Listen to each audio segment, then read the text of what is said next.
এবার পুজোয় বেড়াতে যাবেন, কিন্তু কোথায় যাবেন তা এখনো ঠিক করে উঠতে পারেননি। খুঁজছেন ভিন্ন স্বাদের অভিজ্ঞতা, গতানুগতিক ভ্রমণসূচির বাইরে নতুন কিছু দেখার বা জানার আগ্রহে আছেন কি? তাই তো একদম ঠিক জায়গায় এসে পড়েছেন। ওয়ান্ডারলাস্ট এসকাপেডস চ্যানেলে স্বাগত। জানেন কি পৃথিবীর দীর্ঘতম উৎসব কোনটি? এটি কোথায় আর কবে অনুষ্ঠিত হয়? খুব বেশি দূরে যেতে হবে না, পাশেই ছত্তিশগড়ে এর খোঁজ পেয়ে যাবেন। ছত্তিশগড়ের বস্তার জেলা তার অনন্য প্রাকৃতিক সৌন্দর্য, পাহাড়, জলপ্রপাত, গুহা, মন্দির, জাতীয় উদ্যান এসবের জন্য যেমন বিখ্যাত, তেমনি এখানেই রয়েছে এক প্রাচীন উৎসব যা এখনো সেই সাবেকিভাবেই পালিত হয়। বর্ষা নামলেই বস্তারের জঙ্গল জেগে ওঠে, চারিদিক ঘন সবুজ বনানী আর মাঠ জুড়ে নতুন জীবনের সুর। এই প্রাণবন্ত পরিবেশেই শুরু হয় এক অনন্য প্রস্তুতি, বস্তার দশেরা। এমন এক উৎসব যা প্রথাগত দশেরার চেয়ে একেবারেই আলাদা। এই দশেরায় রাম রাবণের কোনো ভূমিকাই নেই। এটি একটি প্রাচীন আদিবাসী সংস্কৃতির উৎসব। দান্তেশ্বরী মাতার সঙ্গে তার দিদি মাভলি দেবী ও অন্যান্য বোনেদের পূর্ণ মিলনের আচার অনুষ্ঠান।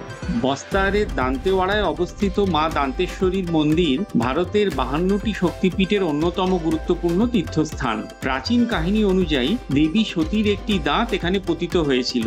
600 বছরেরও বেশি পুরনো বস্তার দশেরা বিশ্বের দীর্ঘতম উৎসব ও ভারতের অন্যতম বৈচিত্র্যপূর্ণ উৎসব হিসেবে পরিচিত। দীর্ঘ 75 দিন ব্যাপী এই দশেরা স্থানীয় আদিবাসীদের বিশ্বাস, ঐতিহ্য ও প্রাচীন রাজবংশের ইতিহাসের সঙ্গে অঙ্গাঙ্গিভাবে জড়িত। এই আদিবাসী প্রধান অদ্বিতীয় উৎসবের ভাগিদার হতে গেলে আপনাদের আসতে হবে বস্তারের সদর দপ্তর জগদ্দলপুর শহরে। যদি পুজোর মধ্যে কোরাপুট, ছত্তিশগড় বা এই দু অঞ্চলেই ভ্রমণের পরিকল্পনা থাকে, তাহলে ভ্রমণসূচি এমনভাবে রাখুন যাতে অষ্টমী, নবমী ও দশমী এই 1, 2 বা 3 দিন জগদ্দলপুরে থাকতে পারেন।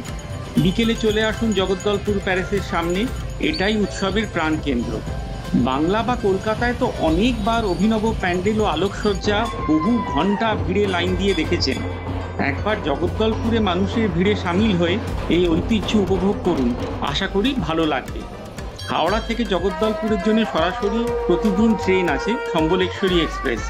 ট্রেন চেঞ্জ করে বিজয়ানগরম বা বিশাখাপত্তনম থেকেও আসতে পারেন, না হলে প্লেনে রায়পুর আর সেখান থেকে বাস বা গাড়ি। আমরা কলকাতা থেকে কোরাপুট আর ছত্তিশগড় ভ্রমণে এসেছিলাম নিজেদের গাড়ি করে। সেই ড্রাইভের গল্প না হয় আরেকদিন শোনাবো। জগদ্দলপুরে প্রচুর হোটেল আছে, নিজের পছন্দ মতো ইন্টারনেট সার্চ করে বুক করে নিন। আগে থেকে বুক করা জরুরি, কারণ এই সময় দেশ বিদেশ থেকে বহু মানুষ এখানে আসেন। কন্ডাক্টেড ট্যুর প্যাকেজও নিতে পারেন, আমরাও নিয়েছিলাম। এতে খরচা কিছু বেশি হলেও নিজের পছন্দ মতো প্যাকেজ করে নিতে পারেন, আর পাবেন গাইড যে আপনাদের পুরো ব্যাপারটা বিবরণ সহ ঘুরিয়ে দেখাবে। আমরা সাহায্য নিয়েছিলাম আনএক্সপ্লোরড বস্তার বলে একটি ইকো ট্যুরিজম সংস্থার, ডিটেলস নিচে দিয়ে দিলাম।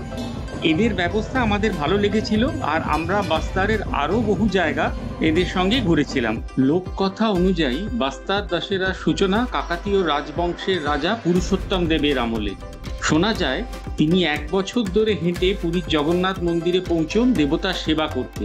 তার এই তপস্যায় সন্তুষ্ট হয়ে জগন্নাথ তাকে পুরস্কার স্বরূপ একটি 12 চাকার রথ দেন।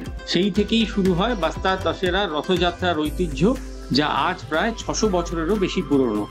এই উৎসবের অন্যতম বৈশিষ্ট্য হলো এটি সরকারি বা বেসরকারি সংস্থা নয়, বস্তারের রাজপরিবারের উদ্যোগেই আয়োজিত হয়।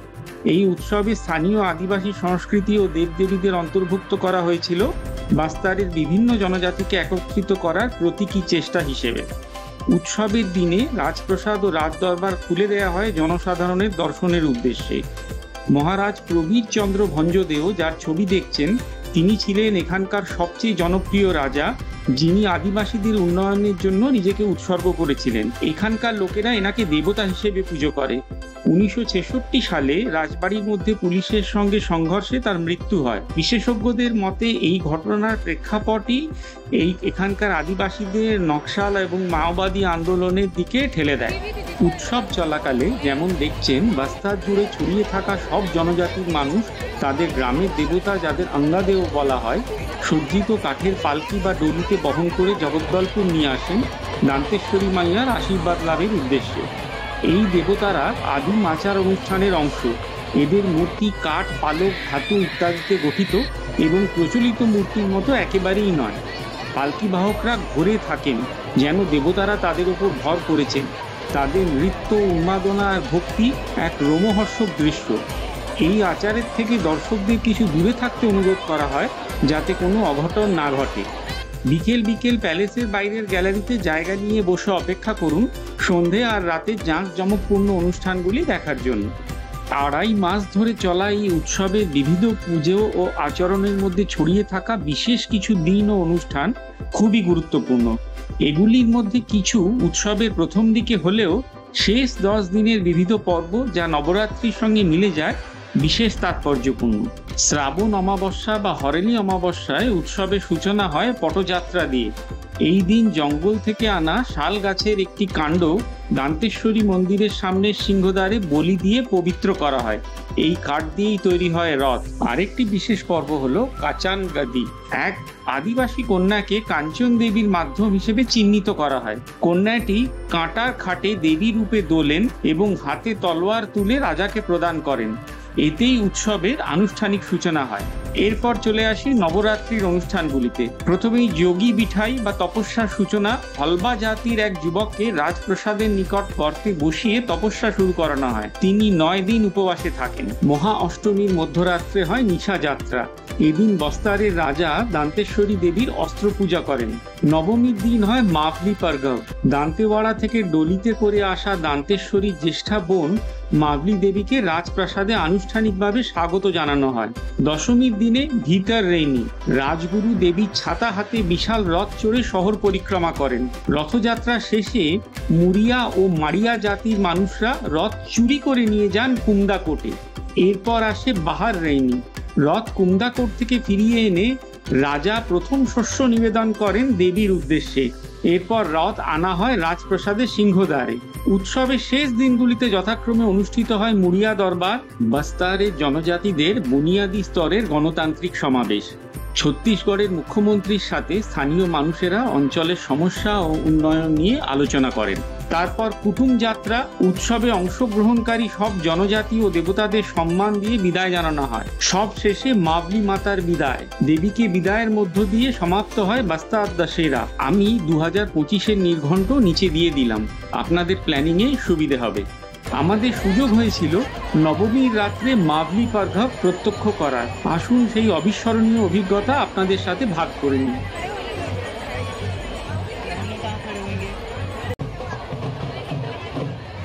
ঢাক, ঢোল, বাদ্য সহকারে জগদ্দলপুর প্যালেসের সামনে আলোকবাহী দলের প্রবেশ।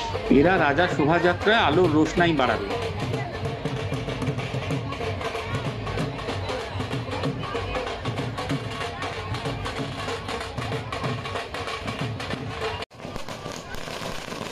এবার বাজি ফাটিয়ে মাভলি দেবীকে অভ্যর্থনা জানানো হচ্ছে।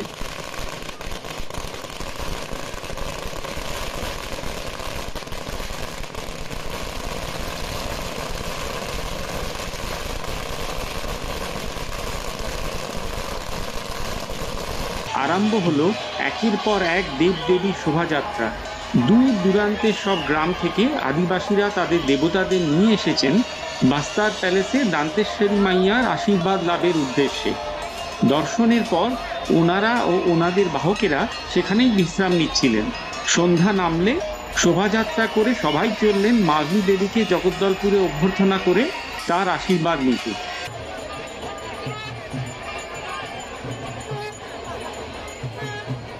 অঙ্গদেবের উপাসনার প্রাচীন রীতি মূলত ছত্তিশগড়ের দক্ষিণাঞ্চলের জেলাগুলিতে প্রচলিত।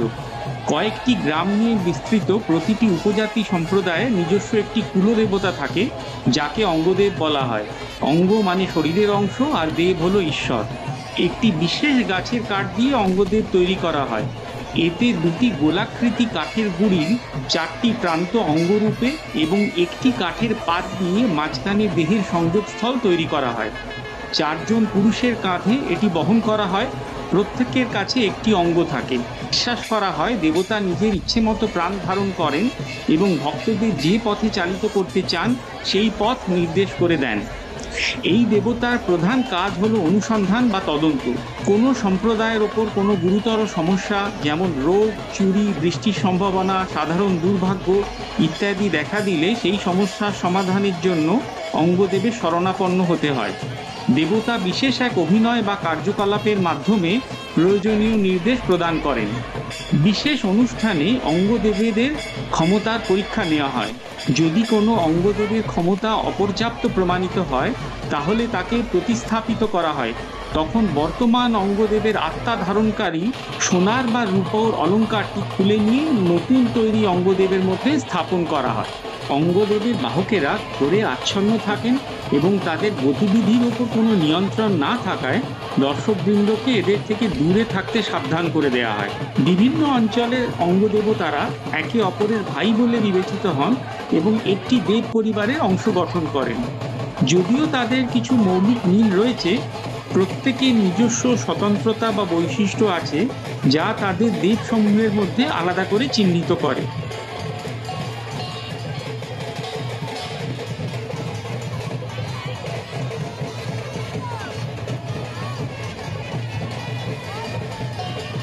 এই আনন্দমুখর পরিবেশ, জাঁকজমক, সাধারণ মানুষের গভীর ভক্তি এবং অপরিসীম আনন্দ এসবের আস্বাদ নিজে উপস্থিত থেকে নিতে হয়। এটি এক অতুলনীয় অভিজ্ঞতা যা বিশ্বের আর কোথাও খুঁজে পাওয়া যাবে না।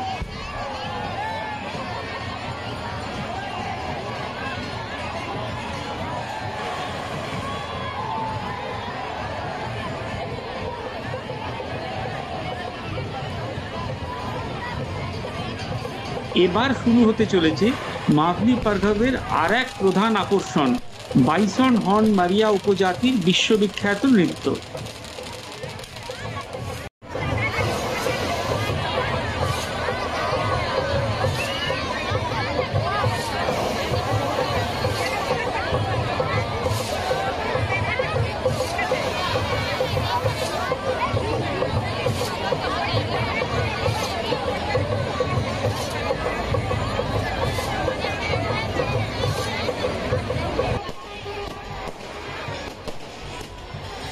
গোটা জগদ্দলপুর আতশবাজির উজ্জ্বল আলোয় দেবীকে আহ্বান জানাচ্ছে।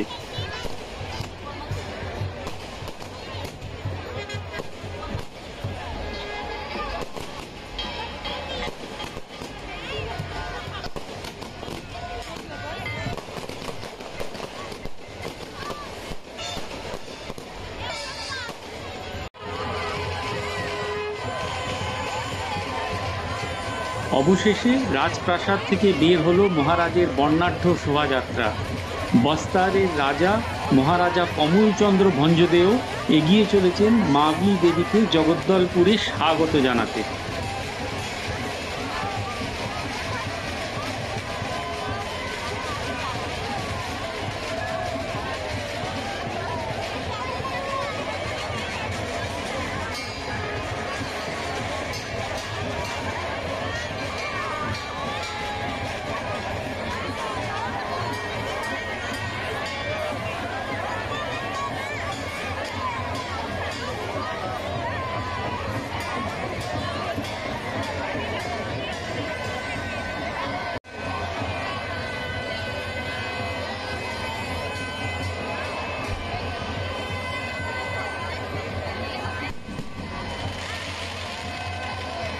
আমাদের দেশ সত্যিই ইনক্রেডিবল ইন্ডিয়া।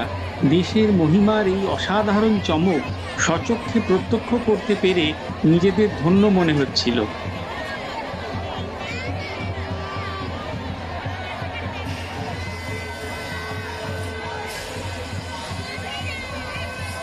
এরম ভিন্ন স্বাদের বিষয়বস্তু উপভোগ করতে হলে আমাদের চ্যানেলটি সাবস্ক্রাইব করার অনুরোধ রইল। ভালো লাগলে কমেন্ট করে জানান, লাইক ও শেয়ার করুন। আপনাদের মূল্যবান সময়ের জন্য অনেক ধন্যবাদ।